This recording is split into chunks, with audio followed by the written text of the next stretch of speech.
mundial, no había otra autoridad. Las proporciones y la solidez de la arquitectura moscovita hablaban de una sociedad que confiaba plenamente en su propio destino. En este ambiente surgió una importante élite intelectual, y la música y la literatura rusas alcanzaron cotas altísimas. Fueron los propios escritores rusos, hombres como Gogol, Dostoyevsky, Tolstoy y Chekhov, los primeros en ver las sombras que se cernían cada vez más sobre una sociedad irremisiblemente condenada.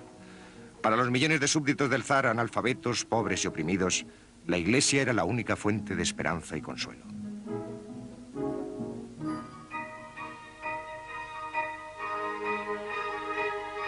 El orden social había permanecido inmutable y parecía que lo sería siempre.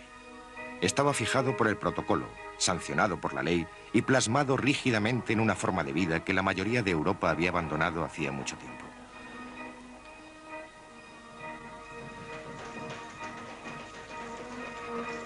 En su vida privada, el zar Nicolás era un hombre amable, tranquilo y tímido, y el suyo era un matrimonio por amor. Con Alex, el mundo entero ha cambiado para mí.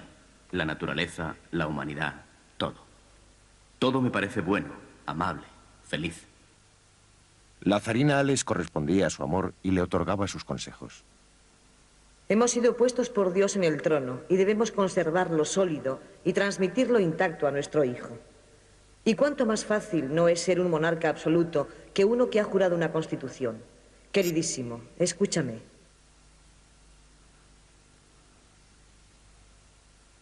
William G. Hardy, el novelista inglés, tuvo oportunidad de ver al zar.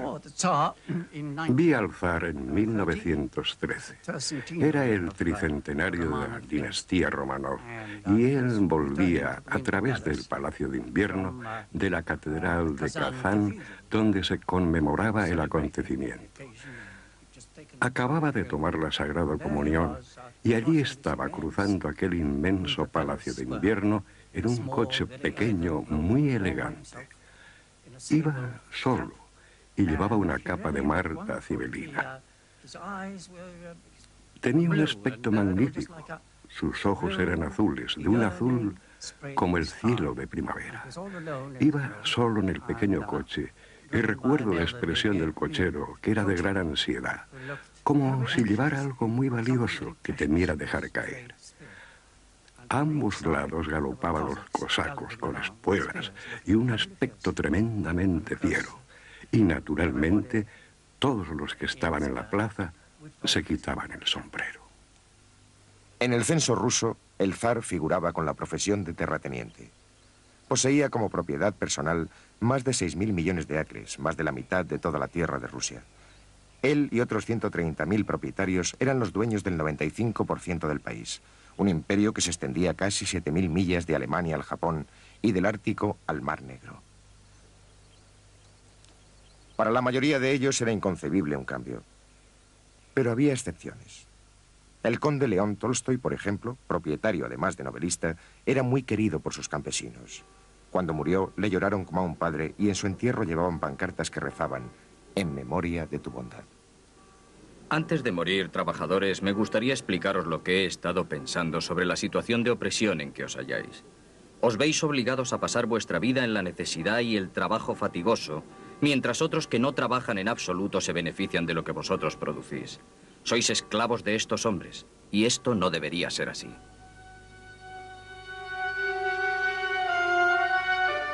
La mayoría de los campesinos rusos no tenía ninguna razón para querer a sus propietarios. El resto de Europa había abandonado la esclavitud hacía siglos, pero en Rusia los hombres no dejaron de ser propiedad de sus amos hasta 1861. Al comienzo de este siglo muchos vivían peor como hombres libres que como lo habían hecho siendo esclavos. El progreso era tan doloroso y tan lento que una familia podía morir sin haber visto ni siquiera un resquicio del mismo.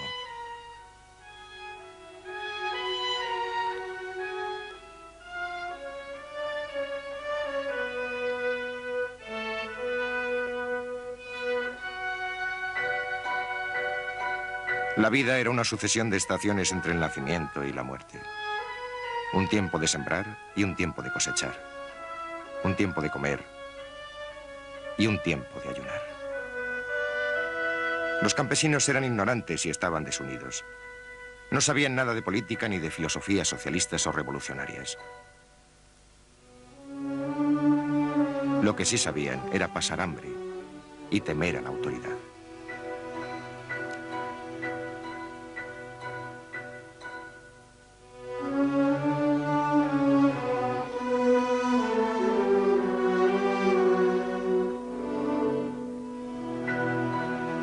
La abolición de la servidumbre introdujo un cambio en la vida de los campesinos. Ahora podían dejar la tierra, y millones lo hicieron. Sabían muy poco de lo que les deparaba el futuro, solo que no podía ser peor de lo que dejaban atrás.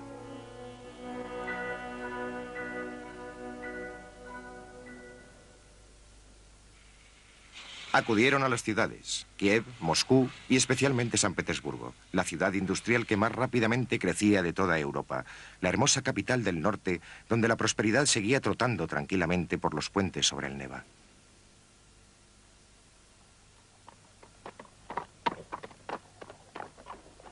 Pero en la nueva zona industrial de la ciudad, los prófugos del campo no habían conseguido escapar ni de la pobreza ni de la sordidez. Sencillamente habían cambiado una sujeción por otra. Seguían siendo jornaleros, ahora jornaleros urbanos. El principal soporte de la industria eran las inversiones extranjeras. Francesas, alemanas y británicas para el acero y francesas principalmente para el carbón. En los 10 años que precedieron a la Primera Guerra Mundial, la producción industrial rusa se duplicó. Sin embargo, su productividad seguía siendo la más baja de Europa, al igual que la mayoría de los salarios, por no hablar de las condiciones de trabajo.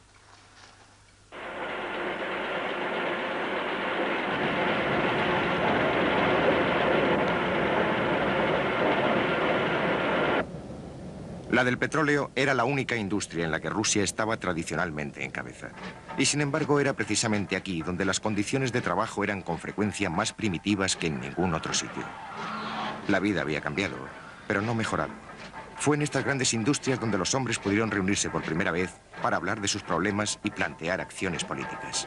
Una nueva palabra se introdujo en su vocabulario habitual, la palabra revolución.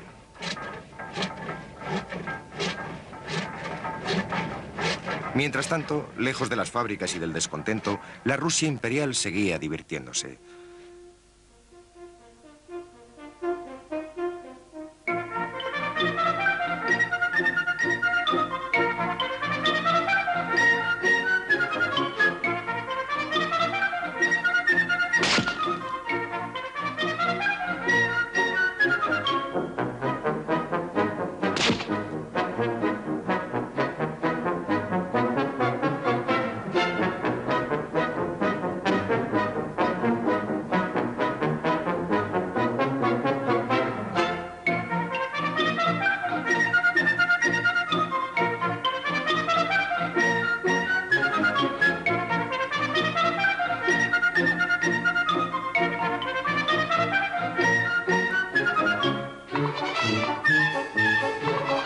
El zar y la zarina eran felices cuando se reunía toda la familia. Al ser el propio zar muy aficionado a la fotografía, muchos de sus momentos de asueto fueron registrados por las cámaras cinematográficas del momento.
Nicolás sabía que su abuelo, Alejandro II, había sido asesinado en 1881 por un grupo revolucionario que creía en el asesinato político como único medio para que Rusia lograra la libertad.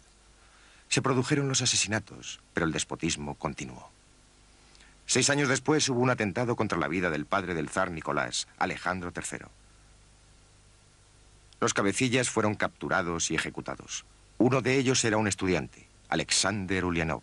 Su hermano menor, al saberlo, juró vengarse. Bajo el reinado de Nicolás II proseguían los brotes de violencia pese a los destierros y las ejecuciones. Las grandes casas de los ricos eran un objetivo frecuente.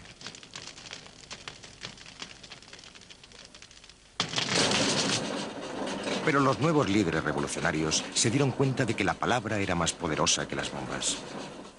Imprimían panfletos en sus casas y los introducían clandestinamente en las fábricas. Enseñaron a los trabajadores una nueva arma de protesta, la huelga.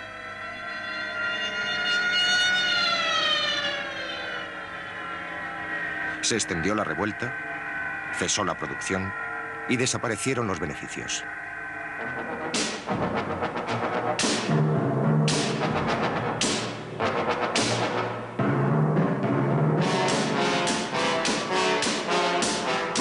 Los huelguistas recibieron un trato despiadado. Eran enemigos del Estado y era preciso suprimirlos.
La policía zarista y el ejército imperial perseguían a los opositores al gobierno donde podían, tanto en la ciudad como en el campo.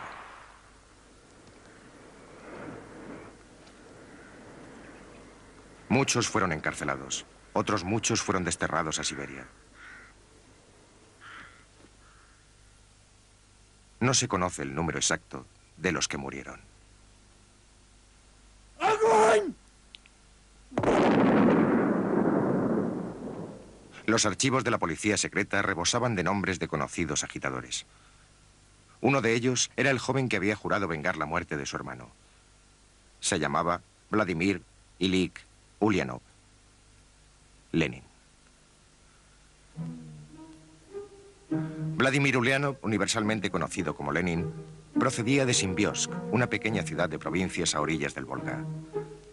Nació en esta hermosa casa de maderas amarillas en 1870. La diligencia de su padre se vio recompensada con el cargo de director regional de educación. Su madre era una mujer inteligente y seria que, como el padre, había sido educada en la tradición burguesa de vida sencilla y pensamientos elevados. A los 4 años, Lenin posó junto a su hermana Olga. A los 9, ocupó su lugar en un retrato de la familia completa. Sus notas demuestran su aplicación. 5 sobre 5 en todas las asignaturas. Su hermano preferido, Alexander, fue detenido en 1887 por su participación en un complot para asesinar al zar y en la prisión fortaleza de Susselberg oyó su sentencia de muerte. Lenin, que contaba 17 años, quedó marcado para siempre. La familia se trasladó al norte, a Kazán, y fue aquí donde el muchacho leyó por primera vez las obras de Karl Marx. En esta cocina, el joven Lenin encontró la base científica para el socialismo que sería el motor que le impulsaría durante el resto de su vida.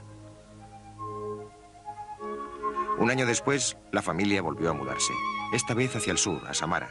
Aquí Lenin comenzó a convertir en secreto a sus amigos al marxismo. Fue mientras estaba en Samara cuando la provincia sufrió una de las epidemias periódicas de hambre que azotaban el país como una peste. Los liberales más prominentes trabajaron afanosamente para aliviar la necesidad de los campesinos, pero Lenin se negó a unirse a ellos y mostró por primera vez la lógica implacable de un político práctico. Esta epidemia de hambre es la consecuencia directa de la forma en que está organizada nuestra sociedad. Y mientras esta no cambie, seguiremos teniendo epidemias de hambre.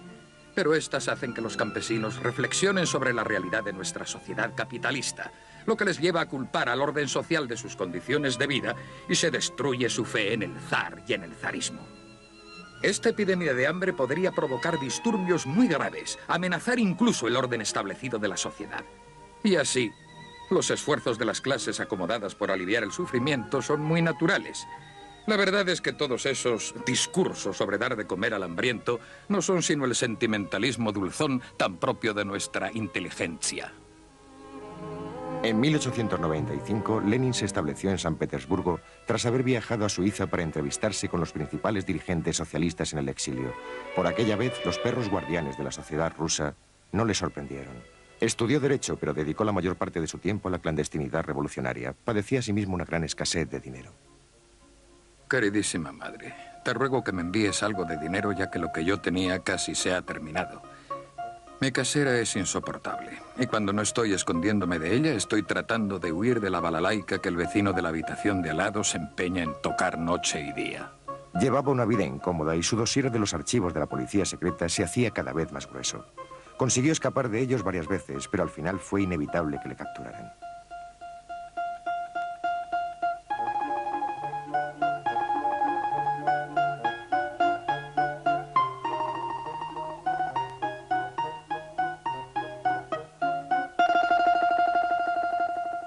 Lenin fue detenido en las Navidades de 1895 y pasó 14 meses en la cárcel sin haber sido juzgado.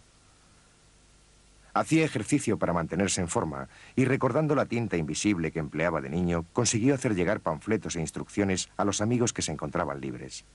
A los 27 años fue desterrado a Siberia. Lenin soportó con facilidad aquel confinamiento. Tenía su propia casa y tiempo para cazar, patinar, pasear y discutir. Y tiempo para pensar. Aprendió a ser paciente y utilizó Siberia como entrenamiento para la revolución. Desde allí envió una carta a otra exilada llamada Krupskaya. La respuesta de ella fue sencilla. Si he de ser tu mujer, lo seré. En la primavera de 1899 las autoridades tuvieron el detalle de permitir que se casaran. Éramos jóvenes y acabábamos de casarnos. Nos queríamos apasionadamente y nos olvidamos del exilio. Durante un tiempo para nosotros no existió nada más que el amor.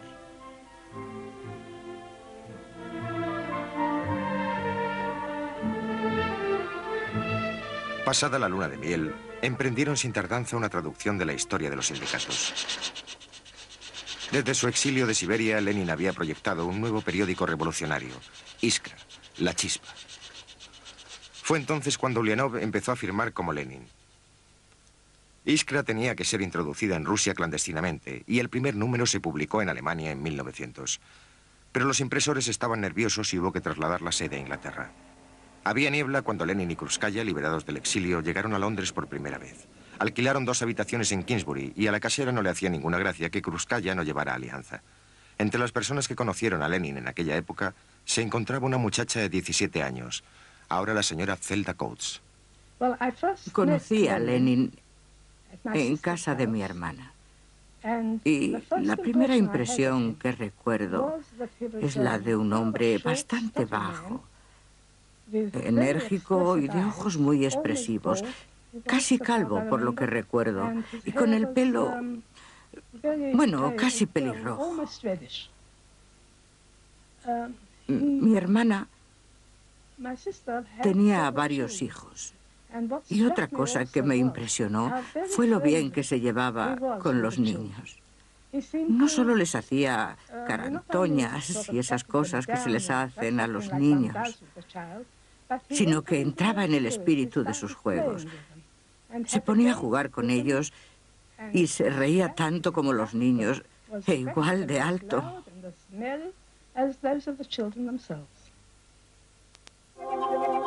Se ofrecía para dar clases de idiomas. Necesitaba el dinero para mantener saneada Iskra. El periódico se hacía en una imprenta pequeña de Krakow Gris a la sombra de la parroquia. Allí trabajaban a menudo hasta bien entrada la noche corrigiendo pruebas Lenin, Krupskaya y un puñado de revolucionarios rusos. Una organización revolucionaria ha de estar compuesta básicamente por personas cuya ocupación principal sea la revolución. La organización no tiene por qué ser amplia, pero debe ser lo más secreta posible. A Lenin le gustaba observar Londres desde lo alto de un autobús, siguiendo los pasos de sus predecesores revolucionarios Karl Marx y Friedrich Engels. Krupskaya advirtió ese interés de su marido. Le gustaba el bullicio de esta gran ciudad comercial, y juntos vivimos muchas tranquilas plazas londinenses, bellas casas con entrada propia y ventanas resplandecientes. Pero siempre estaban a la vuelta de la esquina, las calles estrechas donde vivían los trabajadores, con filas de ropa tendida y niños pálidos que jugaban en el arroyo. A estos sitios íbamos a pie, y viendo el enorme contraste entre la vida acomodada y la pobreza, Illich murmuraba: Dos naciones. Dos naciones.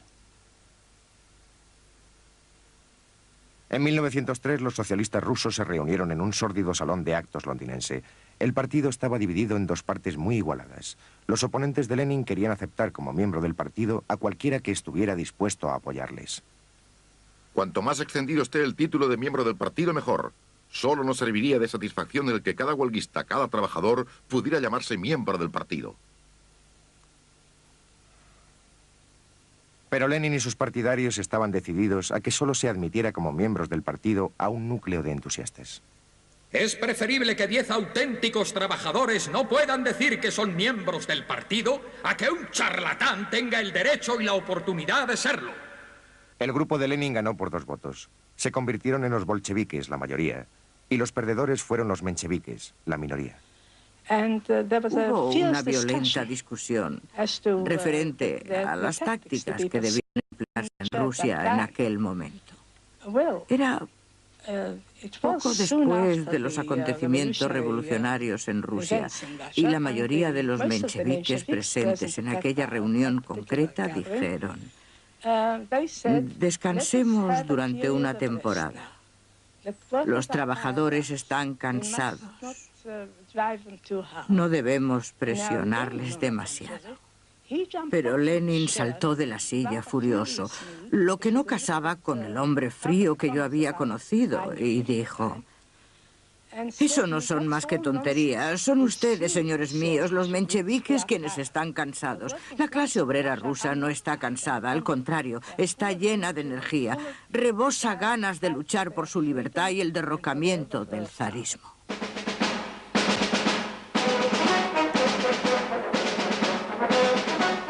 El zar, por su parte, parecía ignorar los acontecimientos que acabarían decidiendo el destino de su trono, su familia y su país. Comenzaba 1904 y Nicolás estaba enzarzado en una guerra con Japón para satisfacer dudosas aspiraciones territoriales. La vida formal de la corte seguía inalterable.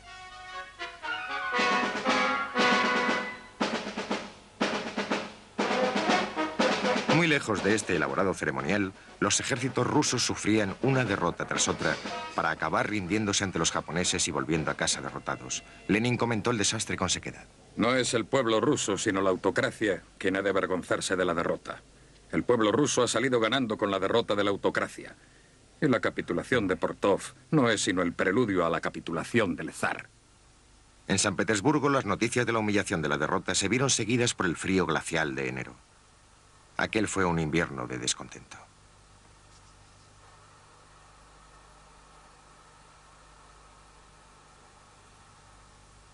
El domingo 9 de enero, 200.000 personas fueron hasta el Palacio de Invierno para presentar una petición al zar. Todos estaban desarmados. Llevaban iconos y muchos de ellos cantaban «Dios salve al zar». Sus peticiones de mejores condiciones de vida eran modestas, pero Nicolás decidió no aceptarlas.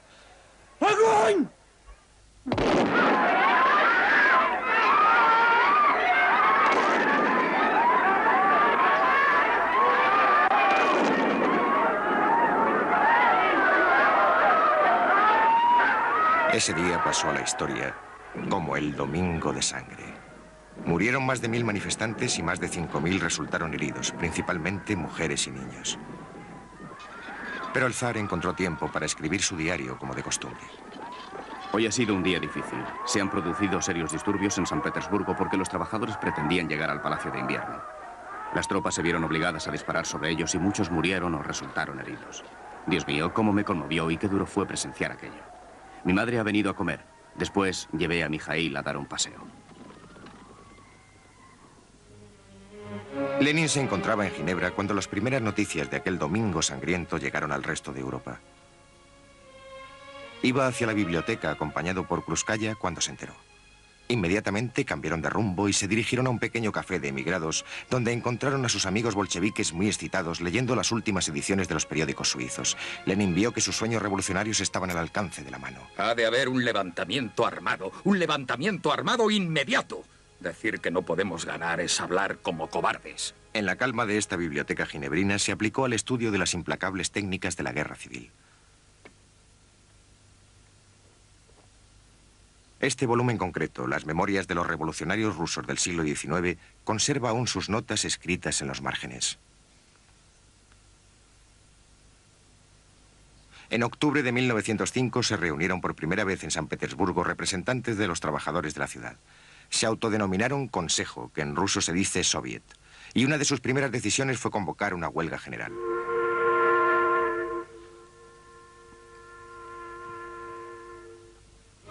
A finales de octubre, San Petersburgo estaba paralizado. Con 3 millones de trabajadores en huelga, el zar se vio obligado a hacer concesiones por primera vez y prometió elecciones libres para una asamblea nacional. Pero los huelguistas estaban decididos a resistir y sus líderes propugnaban la desaparición de la monarquía.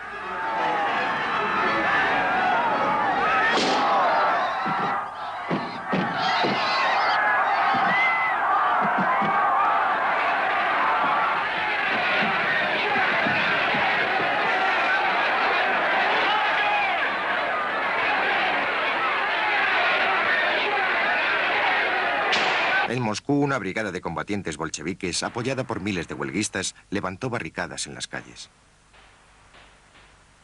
El zar mandó llamar a su ministro del Interior.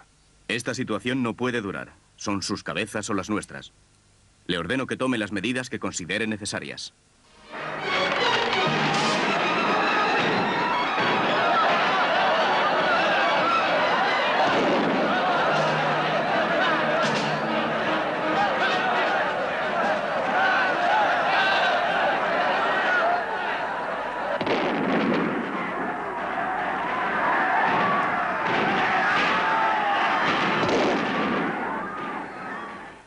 El año de 1905, que había empezado con un domingo de sangre, terminó con otra masacre. El poder del zar parecía inatacable de nuevo y los líderes del Soviet fueron desterrados. Su último presidente, un socialista, aunque todavía no un seguidor de los bolcheviques, se llamaba León Trotsky. 3 meses después, la Asamblea Nacional Prometida se reunía por primera vez. Lenin la atacó desde el exilio. La Asamblea Nacional es un instrumento inadecuado para lograr la victoria de la revolución. El gobierno ruso sigue siendo un despotismo militar con la cara lavada por formas parlamentarias. Por su parte, el zar convocaba y disolvía la asamblea a su capricho. Por fin se acabó. Hoy he disuelto la Asamblea Nacional. Ha hecho un tiempo espléndido. Después de cenar he leído un libro y he dado un paseo en barco. Era una época de represión, y en los archivos de la policía figuraban los nombres de muchos que después tomaron parte en la Revolución de Octubre de 1917.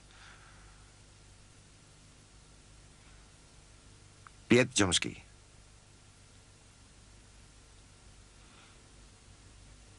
Joseph Stalin. Tuvieron lugar más de 5.000 ejecuciones y 40.000 prisioneros políticos murieron en la cárcel. Decenas de miles más fueron condenados a trabajos forzados en Siberia. Uno de ellos era Mijaíl Lebedev. Había una cosa que nos decían continuamente. Eres mío y contigo hago lo que me da la gana. Otros mostraban todavía más respeto. Te daré de comer si me parece. Lo primero que encuentre. Y si no me parece, te mueres de hambre. No es que seas una cosa, es que eres una cosa mía. Nos tenían en celdas que se debieron construir para cualquier número de presos a partir de 40 o 45. Y la comida. Aquello no se podía llamar comida. La llamábamos bazofia para cerdos. No era más que agua con unas cuantas cosas flotando. Dios sabe lo que serían. Y esa era toda la comida. Bueno, ¿y qué? Después de todo, la cárcel es la cárcel.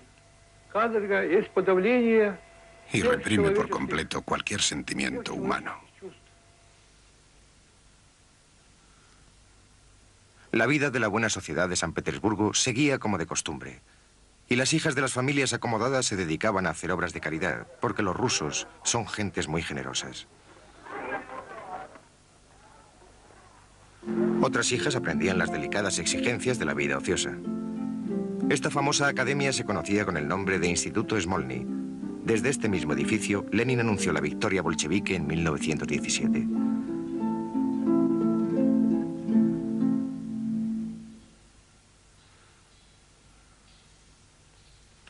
La mecha volvió a prenderse en 1912 en los yacimientos de oro de Lena, en Siberia, donde los mineros amenazados con un recorte de los jornales fueron a la huelga.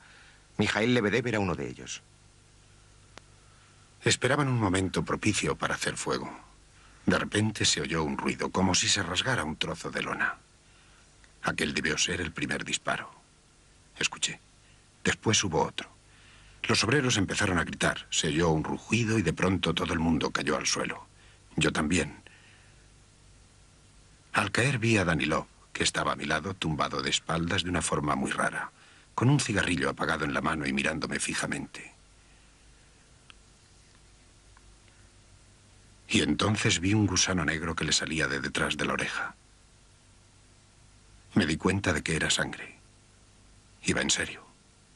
Disparaban de verdad. Después otra descarga, otra más, y luego el silencio.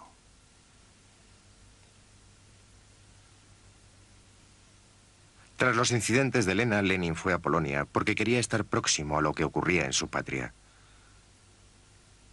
Todos los días, después de una cena de sopa y albóndigas, daba los últimos retoques a su artículo para Pravda y lo llevaba al correo. Krúpskaya describe su vida allí. Vivíamos en un círculo pequeño y muy estrecho de camaradas. Nuestros amigos salían a pasear con nosotros. Nos pusieron el mote de el grupo de la clase alta. Y siempre nos invitaban a los conciertos. Vladimir sentía un gran amor por la música. La paz y el orden de su vida en el campo ofrecen un extraño contraste con la pasión revolucionaria de las ideas de Lenin.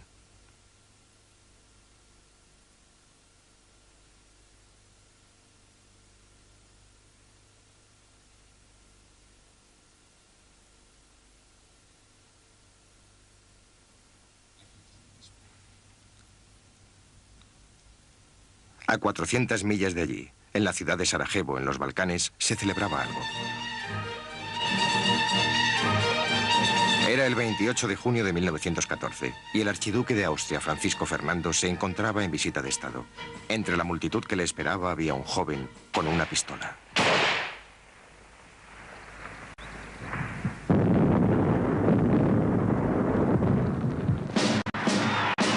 Alemania declaró la guerra el 1 de agosto de 1914 y en Rusia surgió un repentino sentimiento de unidad en aquella nación dividida.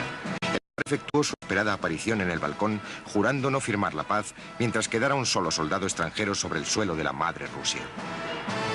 El pueblo le vitoreaba, se arrodilló para recibir su bendición y algunos le llamaban el gran padre de su pueblo.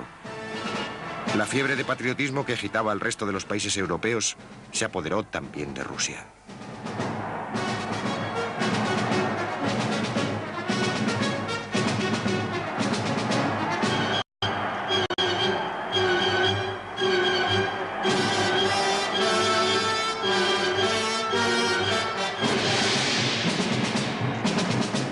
En la primera semana de guerra se movilizó un ejército de 1,5 millones de hombres. voluntarios que se dirigían hacia la masacre humana más grande que se ha conocido.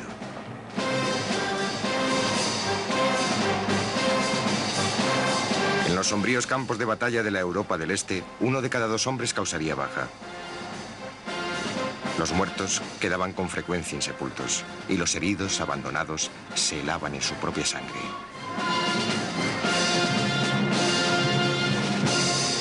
Con la guerra, Lenin fue expulsado de Polonia y se trasladó a Wien, en Suiza. Convocó allí a todos los bolcheviques disponibles. Se reunieron en un bosque de las afueras de la ciudad y Lenin esbozó sus opiniones sobre la guerra. La derrota de la monarquía zarista es un mal menor que la derrota de la Alemania del Kaiser. Cuanto mayores sean las pérdidas en la guerra, antes se darán cuenta todos de que se ha traicionado al pueblo. Nuestra misión está clara. Propaganda total, tanto en las Fuerzas Armadas como entre la población civil, instándoles a dejar de apuntar con sus armas a los soldados del así llamado enemigo, que son en realidad sus hermanos. Debemos organizar grupos clandestinos en los ejércitos de todos los países. Esta guerra no es más que una guerra imperialista. Debemos convertirla en una guerra civil ahora.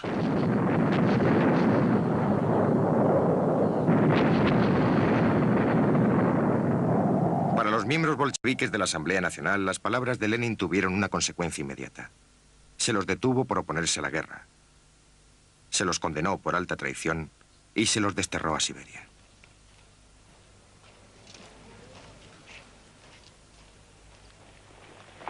Todos pensaban que los grandes ejércitos rusos marcharían por Europa como una apisonadora, pero estaban mal equipados y dirigidos de forma incompetente. Hindenburg, el comandante alemán, les infligió una derrota clásica en Tannenberg durante el primer mes de guerra.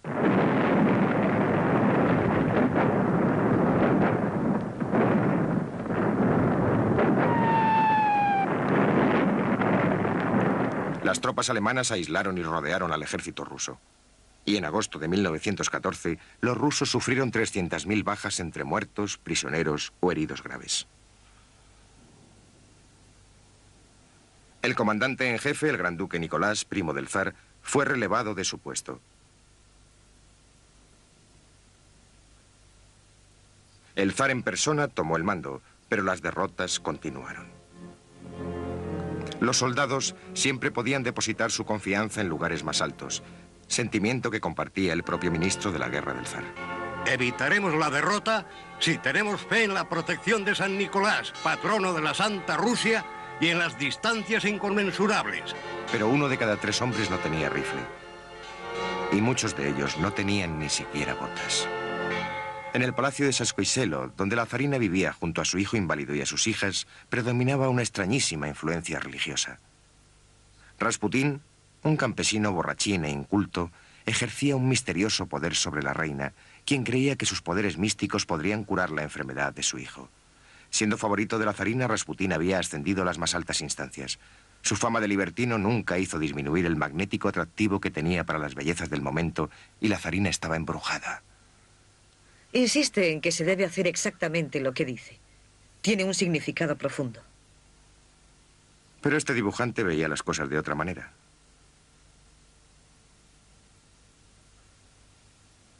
Bajo la influencia de Rasputín, la zarina escribía largas y sentenciosas cartas al marido que estaba en el frente. Mi querido Nicky, me sangra el corazón cuando pienso que has de soportar tantos reveses sin tenerme a tu lado. Llevas una carga tan pesada sobre tus pobres hombros. Ningún espíritu de equipo, ninguna confianza en los oficiales. Pero espero que visites a los soldados siempre que puedas y me imagino su alegría al verte. Mi consuelo es cuidar a los heridos, el aliviar sus sufrimientos, aunque sea en pequeña medida, ayuda a mi corazón a sobrellevar su dolor. La zarina organizó su propio hospital militar junto a San Petersburgo. Era más limpio y más tranquilo que la mayoría de ellos. Había crecido el número de moribundos y heridos procedentes del frente a medida que las fuerzas de Hindenburg hacían retroceder cada vez más al ejército ruso. Y los reveses de la guerra acrecentaron la hostilidad popular contra su amigo Rasputín.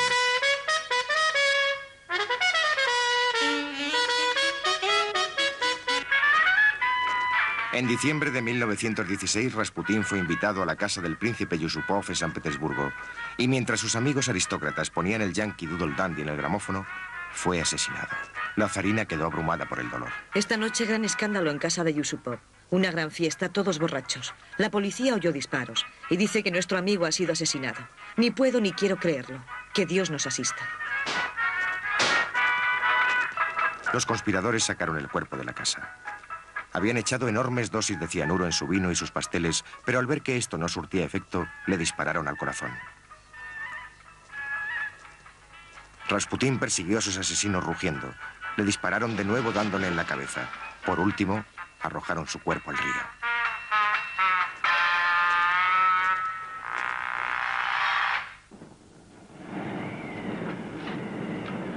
El invierno ruso de 1916 fue uno de los más fríos de este siglo. El estado de los transportes era caótico, las fuentes de energía quedaron cortadas y era difícil conseguir pan, no porque no lo hubiera, sino porque no llegaba. Con tristeza y sin entusiasmo, el ejército pasó entre escalofríos aquellos meses gélidos. Tras la humillación de la derrota, las penurias y privaciones del invierno ruso.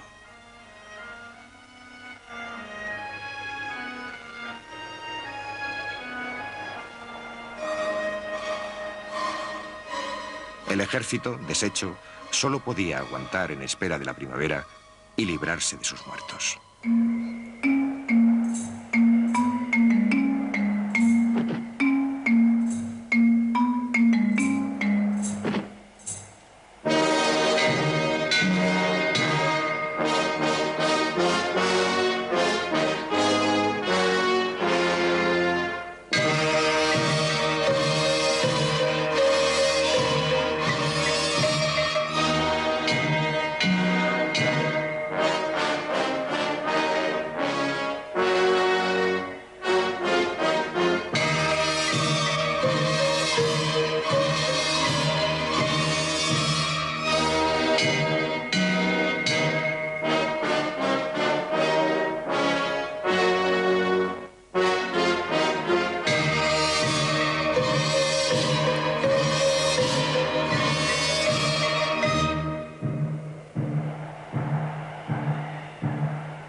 Hasta las míseras raciones de guerra tenían dificultades para llegar a las ciudades y el descontento impreciso del pueblo estalló en la calle.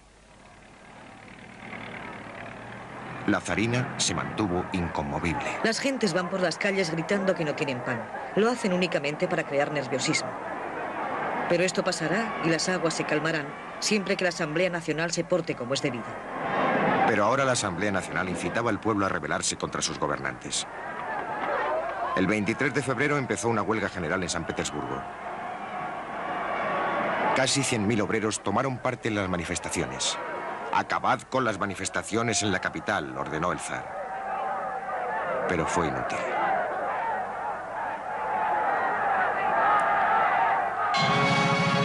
Cuatro días más tarde, la guarnición de la ciudad se unió a los huelguistas. La mayoría de los amotinados eran soldados regulares. Aquello fue decisivo. Sin fuerzas militares no había forma de restablecer el orden, y el destino de San Petersburgo, de Rusia y del zar estaba ahora en manos del pueblo.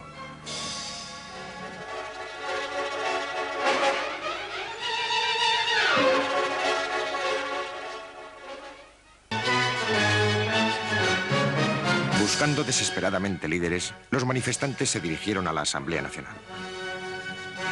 En el mismo edificio se estaba celebrando ya un consejo de soldados y trabajadores, un nuevo soviet.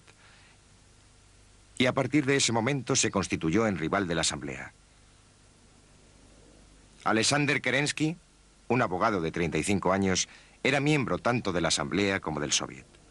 Era un gran orador y su valeroso llamamiento al derrocamiento del zar lo convirtió en un héroe popular. Cuando las tropas del frente tuvieron noticias de los disturbios de la capital y se enteraron de que el zar podía ser derrocado en cualquier momento, lanzaron vivas, se rieron y agitaron pancartas como todos los demás, sin duda en la esperanza de que el nuevo gobierno terminara con la guerra.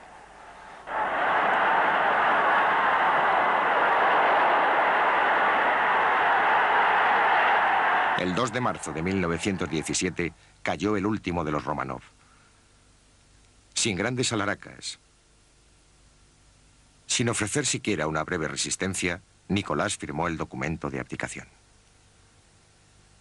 Fueron inflexibles y él tuvo que abdicar. Los miembros de la Duma subieron al tren en una vía muerta y exigieron su abdicación. Y él accedió. No podía hacer otra cosa. Y lo más trágico era que en el documento de la abdicación figuraban todos los títulos maravillosos que tenía. Empezaba con Nos Nicolai II Alexandrovich, emperador soberano y absoluto de todas las Rusias, zar de Polonia, gran príncipe de Finlandia y Lituania, y zar de Siberia, zar de Kov, y así sucesivamente, etcétera, etcétera. Señor y ospodi de otras muchas tierras a todos nuestros leales súbditos, cuando en realidad le quedaban muy pocos súbditos leales. Y cuando salió del cuartel general para dirigirse a la capital, todos sus cortesanos le iban abandonando subrepticiamente. Se iban bajando en las estaciones intermedias. Y llegó solo. Y se arrojó llorando en brazos de su esposa porque sentía que había sufrido una tremenda humillación. Naturalmente, nadie quería al zar en aquel momento.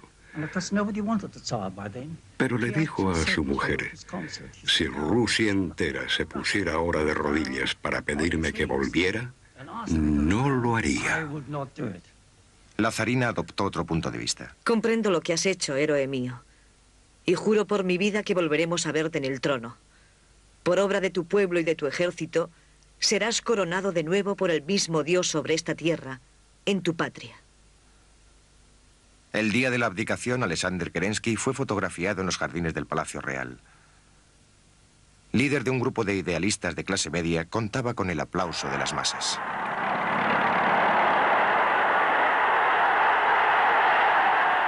Milagros como el nuestro que convierten a los esclavos en hombres libres solo se dan una vez en cada siglo. Sea nuestro lema libertad, igualdad, fraternidad. Se formó un gobierno de coalición entre el centro y la derecha.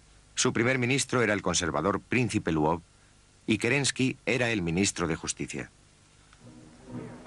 La multitud invadió y saqueó los antiguos centros oficiales zaristas, destruyó la Dirección General de Policía y tomó las cárceles al asalto.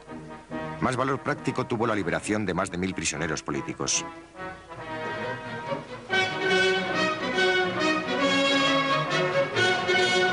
Muchos de ellos eran bolcheviques, que, para sorpresa y consternación del nuevo gobierno, no tardaron en atacarlo tachándolo de burgués y de reaccionario. Uno de los que regresaron a casa del exilio de Siberia era un joven llamado Molotov. Otro era Stalin, el hombre de acero.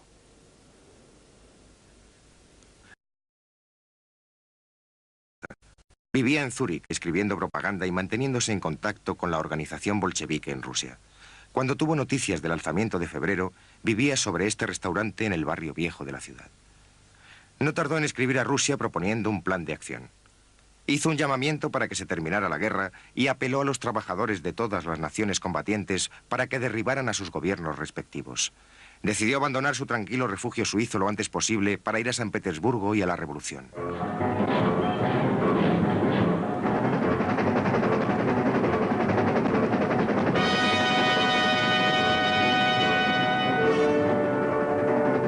Cuando emprendió el viaje de vuelta, llevaba 10 años fuera de su patria. E iba acompañado por otros revolucionarios que, como él, habían estado esperando este momento durante todo el tiempo que duró su exilio. Cruzaron Alemania en un tren privado. El Kaiser les había garantizado su seguridad. El gobierno alemán veía ventajas evidentes en ayudar a unas personas que se oponían tan violentamente a que Rusia continuara en la guerra. Desde Alemania, los exiliados cogieron un ferry que los llevó por el Báltico hasta Trelleborg, en Suecia, desde donde siguieron para Estocolmo. Tuvieron el tiempo justo para que Lenin se comprara un par de zapatos nuevos y para que alguien hiciera esta fotografía. Un grupo de revolucionarios corriendo para llegar a la revolución. Después siguieron hacia el norte, por Finlandia. Por fin, el 3 de abril de 1917 se acabó el largo exilio.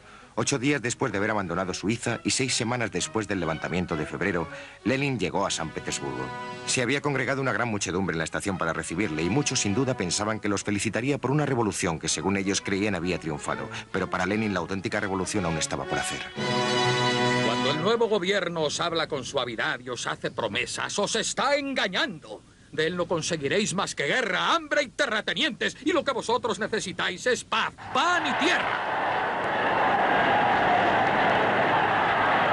El día siguiente a su llegada, Lenin se dirigió al Soviet en el Palacio Tauride y volvió a sorprender a sus oyentes con un fuerte ataque contra el gobierno. La mayoría de nuestros socialdemócratas han traicionado el socialismo. Nosotros queremos construir el mundo de nuevo de la única forma posible, con la toma del poder por parte de la clase obrera y los campesinos que viven en la miseria, con la mayor revolución obrera de la historia de la humanidad. Es el momento de desprenderse de la camisa vieja, sucia, y de ponerse una nueva. 4 semanas después de la llegada de Lenin, León Trotsky regresó desde Nueva York. Durante los 12 años precedentes, él y sus partidarios se habían opuesto frontalmente a Lenin, pero ahora sus brillantes dotes de orador y organizador lo convertían en un aliado valioso de los bolcheviques. Mientras tanto, el nuevo gobierno parecía estar perdiendo pie. A finales de abril de 1917, 30.000 soldados y la mayoría de la población de San Petersburgo se manifestaron coreando eslogans que pedían el fin de la guerra. Y el 1 de mayo sirvió como excusa para continuar con las manifestaciones. El pueblo disfrutaba de una libertad de expresión recién adquirida y la empleaba para derrocar al gobierno que la había concedido. En los campos de batalla, los llamamientos bolcheviques a la paz encontraban oídos dispuestos.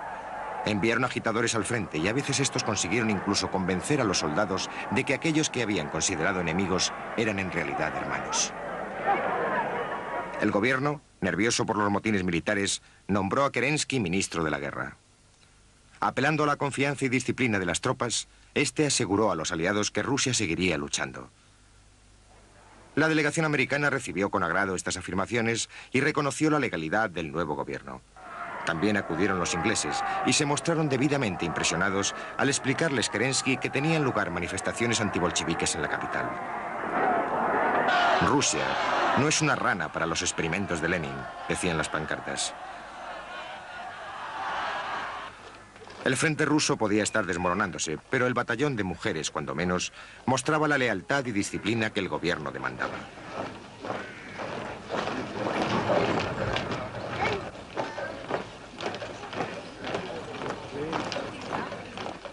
La suya fue una lealtad que se mantuvo firme hasta la noche de la victoria bolchevique en octubre.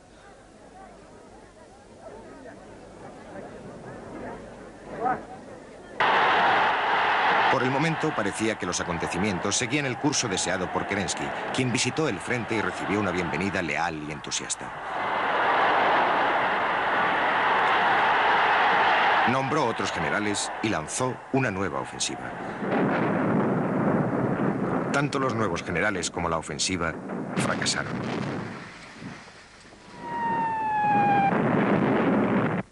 Después de cada derrota militar, aumentaba la popularidad de los bolcheviques. Después de todo, ellos seguían haciendo llamamientos a la paz. Dicen que en Rusia no hay ningún partido político preparado para asumir el poder en solitario. Yo digo que sí lo hay. Nuestro partido está preparado. Exigimos que se publiquen los beneficios secretos que los capitalistas están obteniendo con la guerra. Después los detendremos. Kerensky tampoco se quedaba callado. Vosotros, los bolcheviques, proponéis soluciones infantiles. Detener, matar, destruir. ¿Qué es lo que sois? ¿Socialistas o policías? A medida que transcurría el verano, crecía la tensión en San Petersburgo. Las manifestaciones eran espontáneas e incontroladas. Ni el gobierno ni el soviet dominaban la situación y la revolución corría el peligro de naufragar en un mar de anarquía. Después de 2 días de ira y confusión en los que participó 500.000 de personas, los bolcheviques respaldaron oficialmente a los revoltosos y el 4 de julio hubieron de enfrentarse a la violencia.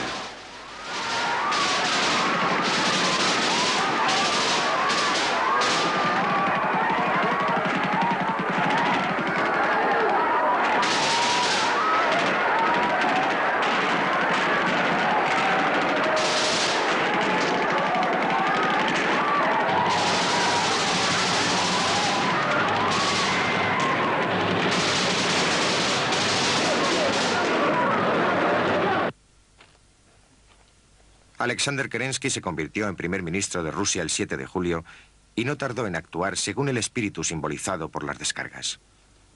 Saqueó el cuartel general de los bolcheviques, antigua casa de la bailarina.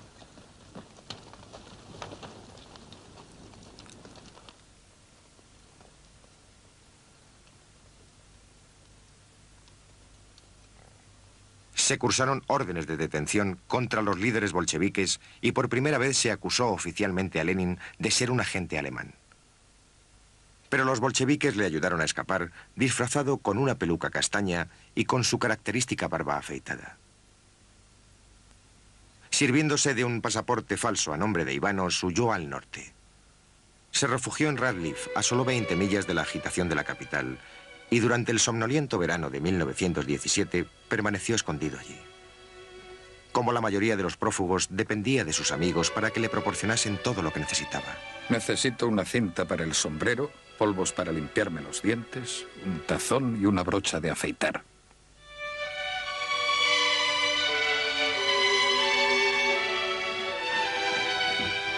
Pasado un tiempo, se sintió intranquilo y recorrió el lago buscando un escondite más seguro. Convirtió un pequeño cobertizo de paja en una casa primitiva.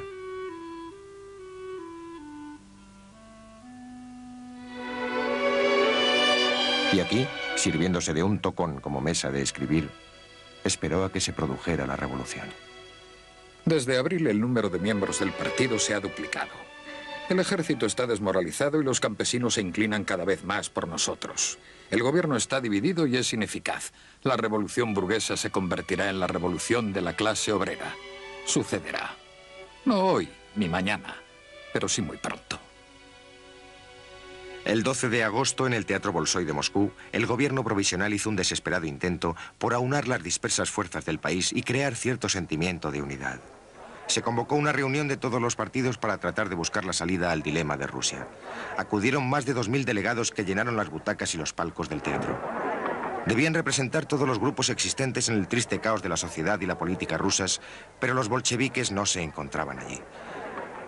Boicotearon la reunión. Convocaron una huelga el día de la conferencia y acusaron a los delegados de no ser los auténticos representantes del pueblo. Al final de una larga sesión de divagaciones hueras, se adelantó un hombre fuerte, el general Kornilov, nuevo comandante en jefe, que se enfureció tanto con la confusión dominante que se tomó la justicia por su mano con una iniciativa militar. Ya es hora de acabar con estos espías alemanes, eliminar a sus cabecillas y dispersar a los soviets. Quiero desplazar una unidad a corta distancia de la capital. Así, cuando los bolcheviques se manifiesten, trataremos a esos traidores como se merecen. Aunque el gobierno lo había prohibido, los tanques de Kornilov avanzaron hacia la capital. Kerensky le relevó del mando y Kornilov, a su vez, exigió la dimisión del gobierno. Sus unidades se acercaban cada vez más a San Petersburgo. Pero Kornilov había cometido un grave error de cálculo. El soviet llamó a sus soldados y obreros para la defensa y estos formaron una milicia de 25.000 hombres que fue el embrión de la Guardia Roja de la Revolución de Octubre. Kornilov se encontró con la resistencia de un movimiento auténticamente popular a cuya cabeza estaban los bolcheviques.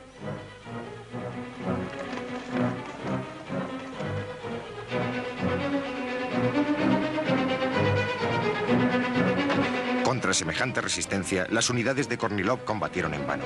Y hasta su famosa división salvaje, los feroces cosacos, quedó minada cuando el nieto de uno de sus grandes héroes nacionales se reunió con la delegación para tratar de convencerles de que depusieran su actitud. Los que habían conseguido resistir a Kornilov volvieron a la ciudad. Aquella no era una victoria del gobierno, sino del partido bolchevique.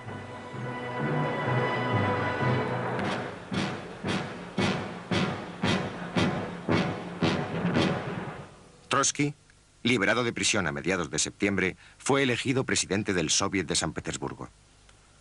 Por primera vez los bolcheviques tenían la mayoría tanto en el Soviet de San Petersburgo como en el de Moscú. Sus esperanzas, tan escasas en julio, aumentaban con rapidez. El 10 de octubre se reunió en esta casa el Comité Central de los bolcheviques y aprobó por 10 votos contra 2 la propuesta de Lenin de una insurrección armada. El acta está escrita por su mano. La situación está clara. O la dictadura de los militares o la dictadura del proletariado. Las masas nos han otorgado su confianza y no piden palabras, sino hechos. En el Instituto Smolny, antigua academia de señoritas, los bolcheviques organizaron la insurrección. El periodista americano John Reed describió la escena.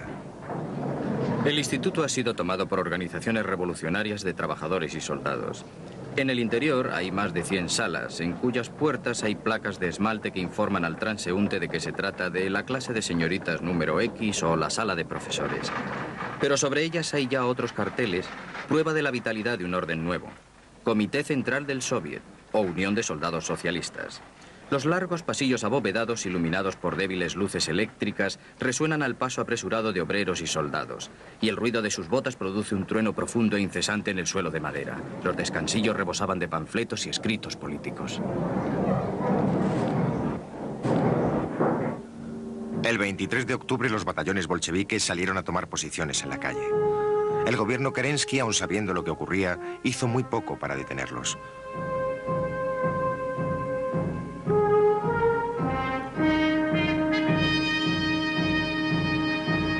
El gobierno se encontró de repente falto de apoyo militar. Lo mejor que pudo reunir fue el todavía leal batallón de mujeres, algunos cadetes y algunos estudiantes, más el regimiento ciclista en reserva.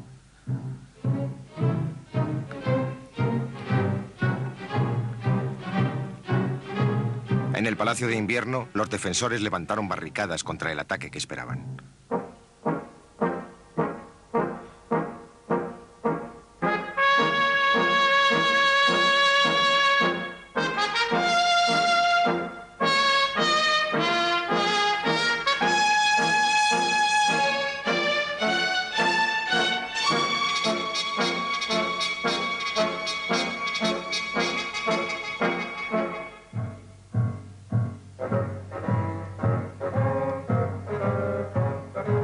El 24 de octubre, en el Instituto Smolny, los bolcheviques ultimaron sus planes para la revolución. Sus líderes trabajaban sin dormir.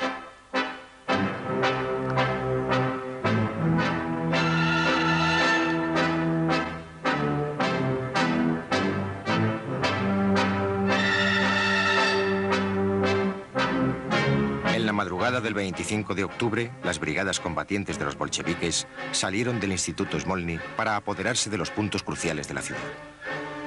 Las estaciones de ferrocarril, el Banco Nacional, la central de teléfonos y el puente principal sobre el río. Había empezado la revolución.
A bordo del crucero Aurora, el comisario bolchevique era el comandante Belisev.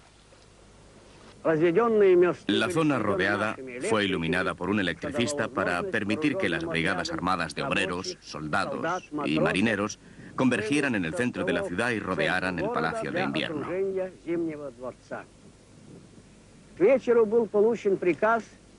Al anochecer, recibimos órdenes de hacer un disparo sobre el palacio. Hubiera debido efectuarse a las 9 en punto. Pero después de un retraso, cuando a las 9:45 se informó de que se había recibido la señal de la fortaleza Pietropol, yo, como comisario, di orden de que se hiciera un disparo sobre el Palacio de Invierno.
Comienza una nueva era de la historia rusa. Terminaremos la guerra. Aboliremos la propiedad de la tierra. Los trabajadores ejercerán un auténtico control sobre la industria. ¡Larga vida a la revolución socialista mundial!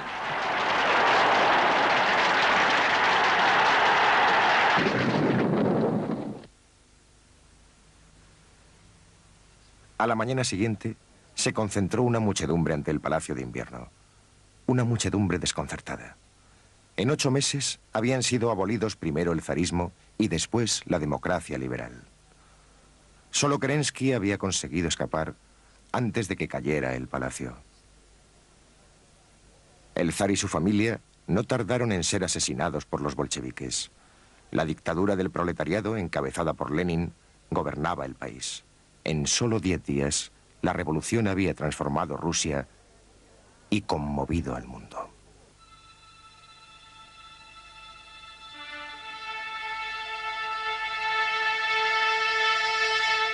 Fue al 11º día cuando llegó la nieve. Nos despertamos por la mañana y vimos el alféizar de la ventana cubierto por una montaña de nieve y la lluvia de copos era tan espesa que no se veía a 3 metros. Ya no había barro. En un momento aquella ciudad sombría se había vuelto blanca y resplandeciente. A pesar de la revolución, Rusia entera se precipitaba vertiginosamente en un futuro desconocido y terrible. La ciudad se llenó de alegría con la nieve. Todo el gris había desaparecido. Solo se veían las agujas y las cúpulas, doradas y de colores, que brillaban con bárbara magnificencia entre la nieve blanca. Hasta salió el sol, un sol pálido y acuoso a mediodía. Desaparecieron los resfriados y los dolores reumáticos de los meses de lluvia. La vida de la ciudad se hizo más alegre y hasta la misma revolución procedió más aprisa.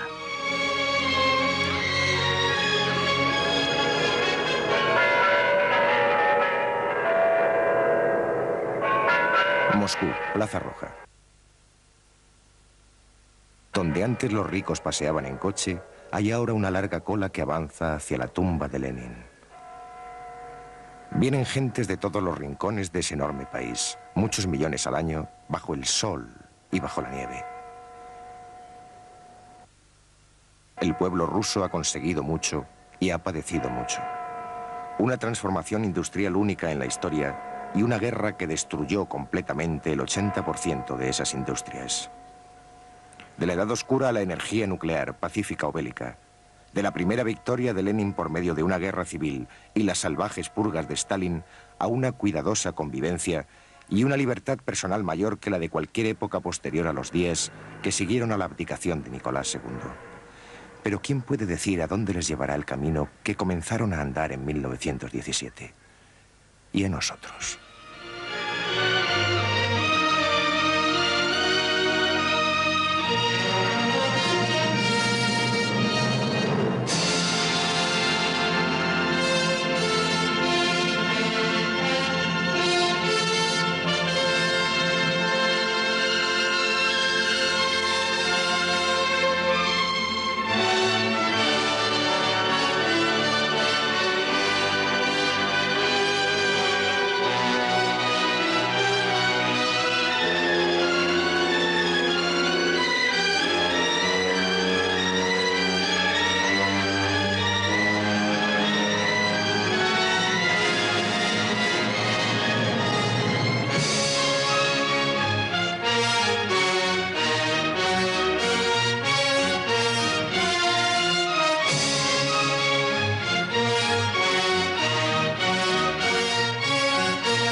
y le otorgaba sus consejos. Hemos sido puestos por Dios en el trono y debemos conservarlo sólido y transmitirlo intacto a nuestro hijo. ¿Y cuánto más fácil no es ser un monarca absoluto que uno que ha jurado una constitución? Queridísimo, escúchame.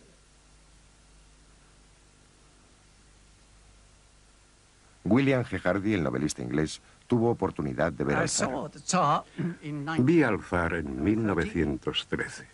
Era el tricentenario de la dinastía Romanov y él volvía a través del Palacio de Invierno de la Catedral de Kazán, donde se conmemoraba el acontecimiento. Acababa de tomar la Sagrada Comunión y allí estaba cruzando aquel inmenso Palacio de Invierno en un coche pequeño muy elegante. Iba solo y llevaba una capa de Marta cibelina. Tenía un aspecto magnífico. Sus ojos eran azules, de un azul como el cielo de primavera.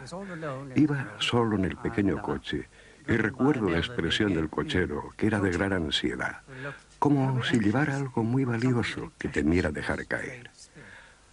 A ambos lados galopaban los cosacos con espuelas y un aspecto tremendamente fiero. Y naturalmente, todos los que estaban en la plaza mundial, no había otra autoridad. Las proporciones y la solidez de la arquitectura moscovita hablaban de una sociedad que confiaba plenamente en su propio destino. En este ambiente surgió una importante élite intelectual.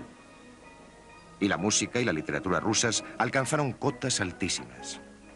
Fueron los propios escritores rusos, hombres como Gogol, Dostoyevsky, Tolstoy y Chekhov, los primeros en ver las sombras que se cernían cada vez más sobre una sociedad irremisiblemente condenada.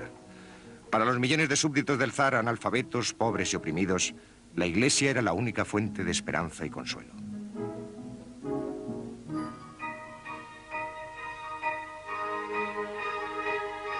El orden social había permanecido inmutable y parecía que lo sería siempre.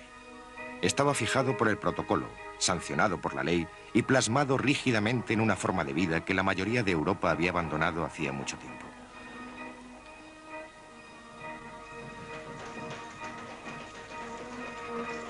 En su vida privada, el zar Nicolás era un hombre amable, tranquilo y tímido, y el suyo era un matrimonio por amor. Con Alex, el mundo entero ha cambiado para mí. La naturaleza, la humanidad, todo. Todo me parece bueno, amable, feliz. La zarina Alex correspondía a su amor. Se quitaban el sombrero. En el censo ruso, el zar figuraba con la profesión de terrateniente. Poseía como propiedad personal más de 6.000 millones de acres, más de la mitad de toda la tierra de Rusia. Él y otros 130.000 propietarios eran los dueños del 95% del país. Un imperio que se extendía casi 7.000 millas de Alemania al Japón y del Ártico al Mar Negro. Para la mayoría de ellos era inconcebible un cambio. Pero había excepciones. El conde León Tolstoy, por ejemplo, propietario además de novelista, era muy querido por sus campesinos. Cuando murió, le lloraron como a un padre y en su entierro llevaban pancartas que rezaban: en memoria de tu bondad. Antes de morir, trabajadores, me gustaría explicaros lo que he estado pensando sobre la situación de opresión en que os halláis. Os veis obligados a pasar vuestra vida en la necesidad y el trabajo fatigoso, mientras otros que no trabajan en absoluto se benefician de lo que vosotros producís. Sois esclavos de estos hombres, y esto no debería ser así.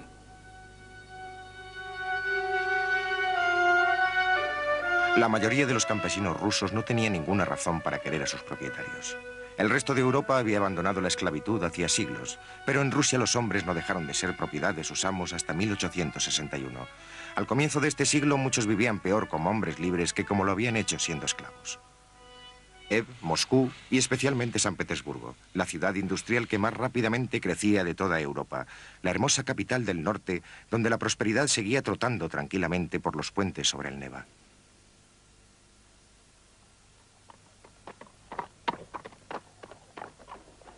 Pero en la nueva zona industrial de la ciudad, los prófugos del campo no habían conseguido escapar ni de la pobreza ni de la sordidez. Sencillamente habían cambiado una sujeción por otra. Seguían siendo jornaleros, ahora jornaleros urbanos.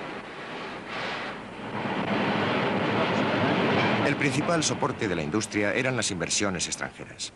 Francesas, alemanas y británicas para el acero y francesas principalmente para el carbón. En los 10 años que precedieron a la Primera Guerra Mundial, la producción industrial rusa se duplicó. Sin embargo, su productividad seguía siendo la más baja de Europa, al igual que la mayoría de los salarios, por no hablar de las condiciones de trabajo.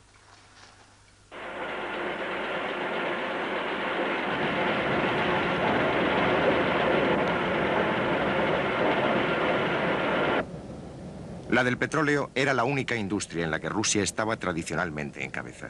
Y sin embargo era precisamente aquí donde las condiciones de trabajo eran con frecuencia más primitivas que en ningún otro sitio. La vida había cambiado, pero no mejorado. Fue en estas grandes industrias donde los hombres pudieron reunirse por primera vez. El progreso era tan doloroso y tan lento que una familia podía morir sin haber visto ni siquiera un resquicio del mismo.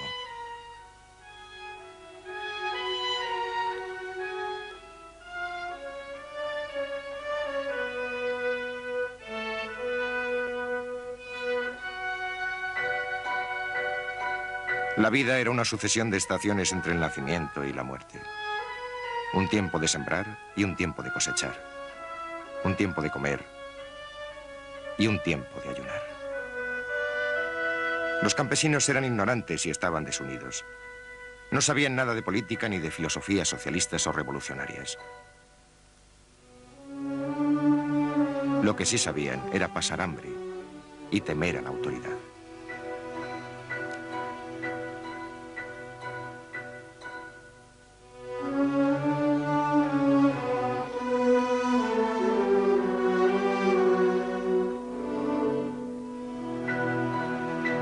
La abolición de la servidumbre introdujo un cambio en la vida de los campesinos.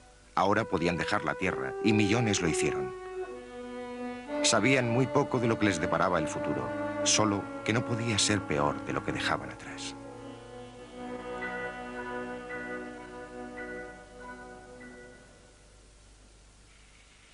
Acudieron a las ciudades.